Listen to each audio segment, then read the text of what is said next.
हाय, hello, नमस्कार मंडळी, रामराम. तर नुकताच आपल्याकडे गुढीपाडवा झाला आहे आणि गुढीपाडवा म्हटलं की श्रीखंड हा आलाच. तर यावेळेला मी श्रीखंड जो आहे तो घरच्या घरी बनवला होता. इथं अमूलचं 1 किलोचं जे दह्याचं पॅकेट आहे ते मी मागवलं होतं आणि त्याच्यापासून मी श्रीखंड बनवला होता. तुम्ही घरी बनवलेलं विरजलेलं दही वापरलं तर अजून चांगलं, पण माझ्याकडे घरी बनवलेलं दही नव्हतं म्हणून मग मी हे विकतचं पॅकेट आणलं होतं.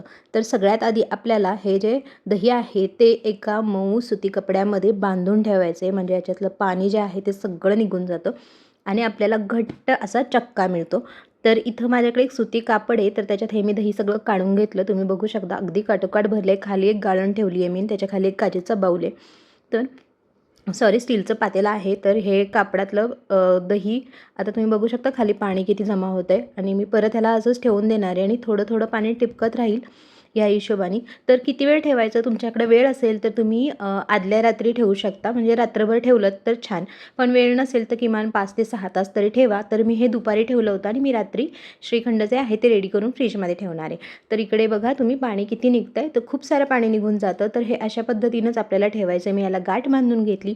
त्याच्यानंतर असंच काहीही वजन न ठेवता एवढं पाणी निघालं. त्यानंतर थोडं स्लो झालं म्हणून मग मी काय केलं, एक प्लेट ठेवली त्याच्यावर आणि त्याच्यावर हलकंसं काहीतरी आपल्याला वजन ठेवायचं आहे. दाब ठेवला की चांगलं पाणी निथळतं, म्हणून त्याच्यावर मी माझी मिठाची जी बरणी आहे ती ठेवून देणार आहे आणि हे असंच सरकवून एका बाजूला एक साधारणपणे 5.5-6 तास मी ठेवून देणार आहे. मी हे दुपारी ठेवलं होतं, रात्री मला श्रीखंड बनवायचं होतं. तर अंदाजे एक 6 तास वगैरे झाले असावेत. तर हे मी असंच ठेवलं आहे आणि तुम्हाला मी नंतर दाखवते. ती जी प्लेट होती ती मी बदलली, कारण आधी ठेवलेली प्लेट होती त्याने पूर्ण दाब पडत नव्हता, ती थोडी मोठी वाटत होती म्हणून मी छोटी प्लेट ठेवली. आणि हे बघा पाणी किती जमा झालं आहे. तर जवळजवळ अर्धं भांडं पाणी ह्याच्यातून आपल्याला निघालेलं आहे. तर त्यानंतर आता हे मी काचेचं बाऊल घेतलं आणि ह्याच्यामध्ये मला जे चक्का आहे तो फेटायचा आहे म्हणून मी हे घेतलं आहे. आणि ह्याच्यात आता तुम्ही बघा हे पाणी निघून गेल्यानंतर हा चक्का किती घट्ट असं आपल्याला दही मिळालेलं आहे. तर हे घ्यायचं आणि आपल्याला ह्याच्यात बाकीचे इन्ग्रेडियंट्स जे आहेत ते मिक्स करून छान असं घरच्या घरी श्रीखंड बनवायचं आहे. तर श्रीखंड बनवण्याच्या वेगळ्या वेगळ्या पद्धती असतील, वेगळ्या वेगळ्या फ्लेवरचं तुम्ही श्रीखंड बनवू शकता. तर इथं मी जे बनवणार आहे ते केसर पिस्ता श्रीखंड बनवते आहे. तुम्ही अगदी बेसिकसुद्धा बनवू शकता, ज्याच्यामध्ये फक्त इलायची पावडर टाकली जाते. ती पण नाही टाकली तरीसुद्धा छान लागतं, पण एक फ्लेवर म्हणून आपण इलायची पावडर टाकू शकतो. किंवा केसर पिस्ता किंवा मँगो श्रीखंड म्हणजेच आम्रखंड ते सुद्धा बनवता येतं. आजकाल तर बाकी फ्लेवर्स पण मार्केटमध्ये आलेत. तर इथं मी जे दही होतं चक्का तो काढून घेतला या गाळणीमध्ये आणि त्याला मी हलकंसं दाबून माहिती आहे या स्पॅटुलानं त्याच्यातून बाहेर काढणार आहे. म्हणजे काय होतं, कन्सिस्टन्सी खूप छान अशी क्रीमी होते आणि आपला श्रीखंड आहे तो मस्त कन्सिस्टन्सीचा बनतो. तर हे मी सगळं असं गाळून घेतलं, आपण पुरण करतो ना त्या हिशोबानेच. आणि याच्यामध्ये आता बाकी गोष्टी टाकायच्या आहेत. तर खरं तर श्रीखंडाचं कसं असतं, तुमचा जेवढा चक्का तेवढीच साखर, पण मी पूर्ण एवढं गोड बनवणार नाही आहे, मला कमी गोड हवं आहे. म्हणून मग मी जेवढा चक्का आहे त्याच्या अर्धीच साखर वापरते आहे. तर तुम्ही सेमसुद्धा साखर वापरू शकता तुमच्या घरात जर गोड खात असतील जास्त तर. इथं मी एक चमचाभर साधारणपणे आपली वेलचीची जी पूड आहे ती टाकली आहे आणि एखाद चुटकीच जायफळाची पावडर टाकली आहे. जायफळाची पावडर जास्त टाकू नका, उग्र वास फ्लेवर येतो आणि तब्येतीला पण चांगली नसते जास्त टाकलेली म्हणून, आणि झोप लागेल ती वेगळीच. तर हे सगळं टाकून घेतलं. त्यानंतर मी एक 2 चमचे दुधामध्ये, गरम दुधात 10-12 ज्या आपल्या केसरच्या काड्या आहेत त्या टाकून ठेवल्या होत्या आणि त्यानंतर हा दुधाचा रंग बघा तुम्ही किती सुंदर आहे. तर हे दूध मी याच्यात टाकणार आहे आणि ह्या केसराच्या काड्यासुद्धा असंच टाकणार आहे. त्यामुळं काय होतं की श्रीखंडाला छान असा रंग येईल, जो की नॅचरल असेल आणि एक फ्लेवरसुद्धा ॲड होईल. तर हे सगळं झालं. आता हे केसर पिस्ता श्रीखंड आहे म्हटल्यावर पिस्ता आलाच. तर पिस्त्याची मी बारीक अशी भरड करून घेतलेली आहे. तर 15-20 पिस्ते असतील त्याची मी पावडर करून घेतली आणि ती ह्याच्यामध्ये टाकणार आहे.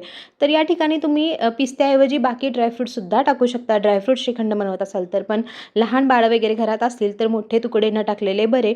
तर यासाठी मी थोडीशी म्हणजे बारीक अशी पावडर मी टाकलेली आहे, कारण मी तसंही बनवत आहे श्रीखंड पिस्तावालं. तर पिस्ता टाकून घेतला आणि हे सगळं मिक्स केलं. आता साखर जी आहे तुम्हाला दिसत असेल इथं की दिसून येते, कारण ही विरघळी नाही आहे. तर साखर विरघळायला 2 ते 3 तास आपल्याला द्यावे लागतात. मला हे ओव्हरनाईट ठेवायचं आहे, त्यामुळे मला त्याचं टेन्शन नाही, सकाळपर्यंत साखर विरघळणारच आहे. त्यामुळं मग मी हे एका कंटेनरमध्ये काढलं. हा माझ्याकडे एक प्लास्टिकचा कंटेनर आहे जो की फूड सेफ आहे, त्याच्यामध्ये मी हे काढून रात्रभर ठेवणार आहे, म्हणजे साखर विरघळेल आणि फ्लेवरसुद्धा छान होतील.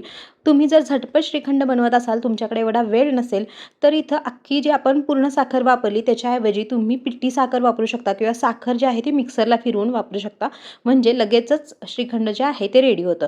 इथं मी श्रीखंड जे आहे ते काढून ठेवलं एका कंटेनरमध्ये आणि हा कंटेनर मला ओव्हरनाईट फ्रीजमध्ये ठेवून द्यायचा आहे. नॉर्मल फ्रीजमध्ये ठेवतो आहे आपण, फ्रीजरला ठेवत नाही आहे, हे लक्षात घ्या. नाहीतर श्रीखंड जे आहे ते जास्त घट्ट होईल किंवा बर्फ होईल त्याचा. तर ह्या कन्सिस्टन्सीचं श्रीखंड आहे आणि आता मी ह्याला फ्रीजमध्ये ठेवलं. आता दुसऱ्या दिवशी मी याला काढून बघणार आहे आणि इकडे बघा आपलं श्रीखंड. तर थोडंसं तुम्हाला दिसत असेल केसरचा रंग वगैरे छान असा सुटलेला आहे आणि साखर पण विरघळलेली आहे. तर हे श्रीखंड आता रेडी झाले आणि मी ह्याला हलकंसं मिक्स करून घेणार आहे, म्हणजे अजून ह्याची कन्सिस्टन्सी क्रीमी बनेल. आत्ता हे अगदी घट्ट वाटते, पण आपल्याला असं नको आहे, क्रीमी श्रीखंड हवे जे बाजारात मिळतं तशाच कन्सिस्टन्सीचं. म्हणून मग मी ह्याला चांगलं असं फेटून घेणार आहे आणि फेटून घेतल्याच्या नंतर तुम्हाला मी दाखवते आपलं श्रीखंड कसं बनतं आहे. तर हे बघा, हे व्यवस्थित असं मिक्स केलं एका डिरेक्शनमध्ये, आपण केकसाठी कसं बॅटर करतो मिक्स तसंच. आणि त्यानंतर हे श्रीखंड बघा तुम्ही एकदम मस्त असं झालं आहे. तर श्रीखंड चवीला पण खूप छान झालेलं. आम्ही त्या दिवशी श्रीखंड पुरीचाच बेत बनवला होता आणि त्यामुळे मस्त, आणि घरी बनवलेला असल्यामुळे लेकरांनी पोटभरीचं खाल्लं तरी पण टेन्शन नाही. तर तुम्हीसुद्धा नेक्स्ट टाईम घरी सणासुदीला आणि असंच काही नसेल तरी पण सहजच या पद्धतीनं जे श्रीखंड आहे ते बनवून बघा. घरच्या दह्यापासून बनवलं तर अजूनच छान. ही रेसिपी नक्की फॉलो करा. आपल्या चॅनलवर नवीन असाल तर चॅनलला लाईक, शेअर, सबस्क्राईब करायला विसरू नका. पुन्हा भेटू अशाच नवनवीन रेसिपींसोबत. तोपर्यंत मस्त खा, स्वस्त रहा. धन्यवाद.